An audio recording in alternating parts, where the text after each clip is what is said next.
Hello నమస్తే అండి. ఈరోజు సొరకాయ కర్రీ. దీనికి నేను 1/2 కిలో సొరకాయ తీసుకున్నాను. పైన పీల్ తీసేసి ఈ విధంగా ముక్కలు కట్ చేసుకున్నాను. మరీ చిన్నవి కాకుండా పెద్దవి కాకుండా మీడియం సైజు. ఆనియన్స్ ఒక 3 ఆనియన్స్ ఎక్కువ తీసుకున్నానండి. వెల్లుల్లిపాయలు, కరివేపాకు. ఇవి చాలా మంచిదండి సొరకాయ. దీనికి ముందుగా కడాయిలో కొంచెం ఆయిల్ తీసుకున్నాను. కర్రీ కదా, కొంచెం ఆయిల్ పడుతుంది.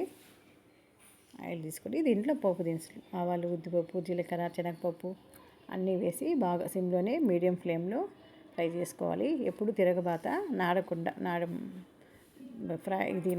చూసుకోవాలి. మనం కట్ చేసుకున్న ఆనియన్స్ బాగా ఫ్రై అవ్వాలి. కరివేపాకు, సొరకాయ చాలా మంచిదండి. రెగ్యులర్గా తీసుకుంటా ఉంటే హెల్త్కి కూడా చాలా మంచిది.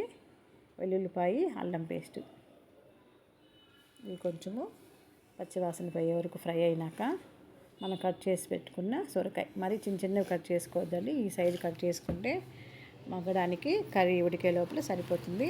దీనిలో వాటర్ క్వాంటిటీ ఎక్కువ ఉంటుందండి. ఇంట్లో కొంచెం పసుపు, కొంచెం ఉప్పు వేసి మగ్గనిచ్చుకోవాలి. ఈ విధంగా బాగా ఫ్రై చేసుకోవాలి. దీంట్లో ఇది సొరకాయ రెగ్యులర్గా తీసుకుంటా ఉంటే షుగర్ లెవెల్స్ పెరగవండి. ఫైబర్ కూడా ఎక్కువగా ఉంటుంది. ఈ విధంగా మగ్గినప్పుడు దాంట్లో ఉండే వాటర్ అంతా బయటకు వచ్చేస్తుంది. ఇది కర్రీ కాబట్టి మనము ఇంకొంచెం వాటర్ వేసుకొని కొంచెం ధనియాలు పొడి వేసి మూత పెట్టి మగ్గనిచ్చుకుంటే కాసేపు ఉడికినాక వాటర్ వేసి బాగా ఉడికిపోయింది చూడండి కాయ అంతా. ఇప్పుడు మనకు స్పైసీకి తగ్గట్టు కారము,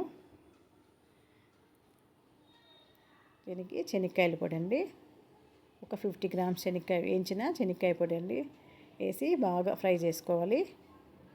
బాగా కలుపుకున్నాక సొరకాయ కర్రీ రెడీ అండి. ఇది రెగ్యులర్గా తీసుకుంటూ ఉండాలి. డైజెషన్ ప్రాబ్లమ్స్ ఉన్న వాళ్ళకి కూడా చాలా మంచిది. జ్యూస్ లాగా కూడా తీసుకుంటారు దీన్ని. ఆరోగ్యానికి చాలా మంచిది సొరకాయ కర్రీ రెడీ అండి. ఈ విధంగా ట్రై చేయండి. ఈజీ అండ్ టేస్టీ, సింపుల్గా అయిపోతుందండి.